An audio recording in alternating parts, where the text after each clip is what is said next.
Selama ribuan tahun, kurma telah menjadi makanan pokok di Timur Tengah dan Jazirah Arab.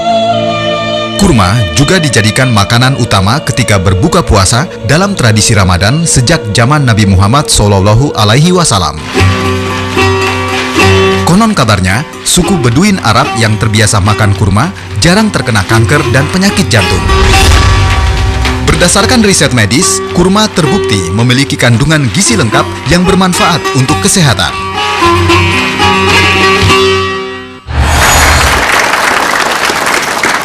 Kurma dan puasa. Nah, ini dia. Gimana kurma dan puasa terhadap kesehatan tubuh kita? Untuk melengkapi penjelasan tentang kurma, saya akan menginvite atau mengundang Dr. Paidon.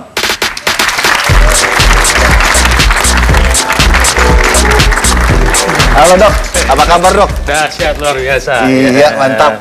Halo. Ini Dwi dok. Iya. Silakan duduk. Apa kabar? Bicara masalah kurma sebagai salah satu golongan makanan dengan kandungan nutrisi terbaik, sebenarnya ada apa di balik kurma? Kurma ini memang kita bisa bilang dia superfood ya, karena dia buah-buah ini mengandung karbohidrat, asam amino, vitamin, mineral gitu. Dan dia punya ciri khas yang sangat menarik. Gula yang di dalamnya itu ada glukosanya, tapi ada fruktosanya. Oke. Jadi dia bisa cepat naikin kadar gula darah, tapi ntar kemudian sustain, stabil. Beda dengan gula pasir.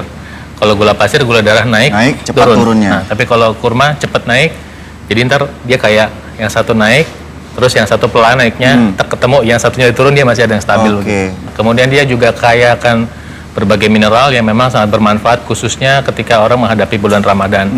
Yang menarik buat saya kasih ingat adalah namanya kalium. Kalium itu sangat baik untuk kesehatan jantung. Oke. Jadi memang ketika orang berbuka puasa, dia mengkonsumsi kurma, dia sedang menjaga kesehatan jantungnya. Kedua, dia juga mengandung iron. Zat besi ya? Zat besi dan B kompleks. Keluarga zat besi dan B kompleks adalah mikronutrien yang dibutuhkan untuk membentuk sel darah merah. Jadi mencegah anemia. Kemudian dia juga kaya kan zinc untuk meningkatkan hormon testosteron. Wow, untuk pria ini. Ya, testosteron booster. Makanya kalau dibilang kurma itu bagus buat kebugaran seks. Ya memang pertama karbohidratnya kompleks membuat energinya sustain. Kedua, dia juga kaya kan mineral zinc yang membantu produksi testosteron secara alami. Pemirsa yang di rumah nanya, yang diomongi Dr. Paidon itu yang lengkap, itu kurma jenis apa? Semua kurma memang pada dasarnya baik. Yang memang kurma salah satu yang terbaik memang kurma ajwa ya. Ajwa yang kurang manis. Nabi ya. Tapi tinggal ntar kita memilih kurma yang baik itu seperti apa. Misalnya kulitnya walaupun memang keriput-keriput tapi kulitnya intak gitu, bagus kulitnya. Intak tuh kayak gimana? Jadi apa bilangnya? Tidak pecah. Tidak pecah-pecah. Jadi kelihatan itu kulit. Keriput tapi Keriput nggak apa-apa, tapi nggak yang kayak terkopek-kopek gitu loh. Oke. Kita coba tes dulu, itu rasanya kalau kita kasih di lidah itu nggak boleh manis. Kalau manis mungkin dia dicelup gula nih, kan biasanya pedagang ada aja yang. I see. Ya, jadi kurma yang asli itu nggak boleh berasa manis. Kemudian lihat juga dia berdebu nggak gitu. Kalau kurmanya berdebu itu, kadang kurma itu kan sembarangan aja taruh di karung atau apa gitu. Iya. Kita sebaiknya memilih kurma memang dikemas dengan baik dan rapi. Akan lebih baik kalau dikotakin terus ada izin Depkesnya gitu. Oke. Jadi kita tahu bahwa itu buah yang memang ada yang ngawasin lah gitu. Kemudian juga nanti pas kita belah dagingnya itu biji sama dagingnya itu ngupasnya gampang. Tapi kalau kurma ini kan cukup mengenyangkan ya dok, makan 1, 2, 3, 4, 5, 6, 7 cukup kenyang.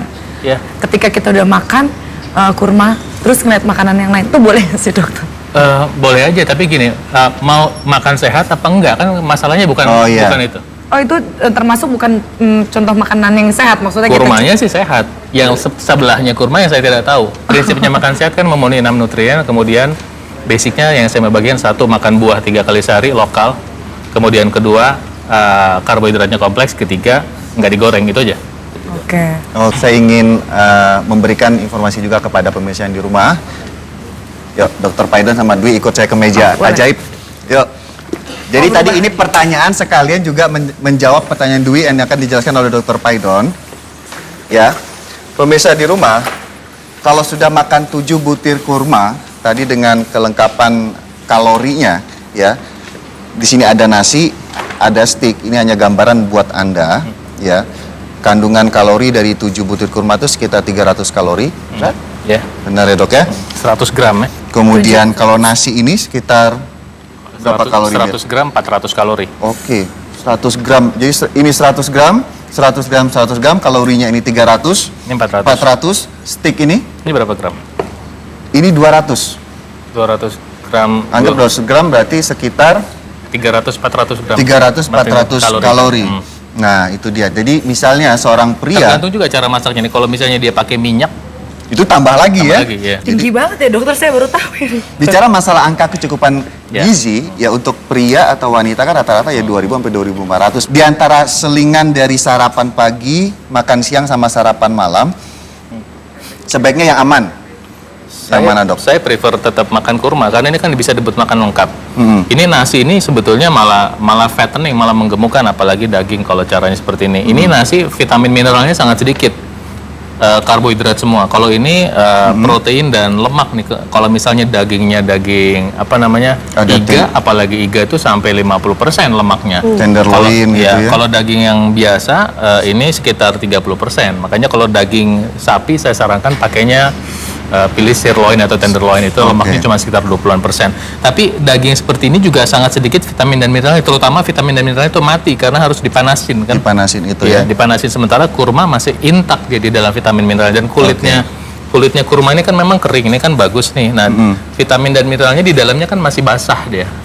Dia masih hidup, istilahnya vitamin dan mineralnya itu masih sangat hidup gitu. Kalau ini udah tanda kutip udah mati. Iya. Itu sebabnya saya lebih prefer menyarankan buat apalagi untuk menjalankan di bulan Ramadan, kurma is one of the best food memang. Kalau sahur dengan kurma begini aja udah cukup dok. Saya pernah melakukannya. Sangat lumayan. Oh gitu. Saya pernah melakukan itu. Karena Ya.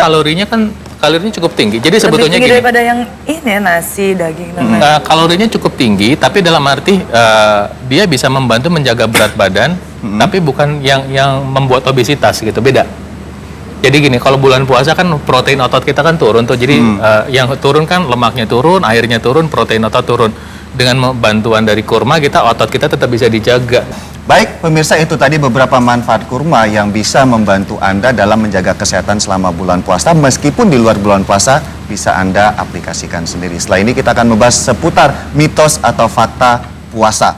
Tetap di Dr. Os.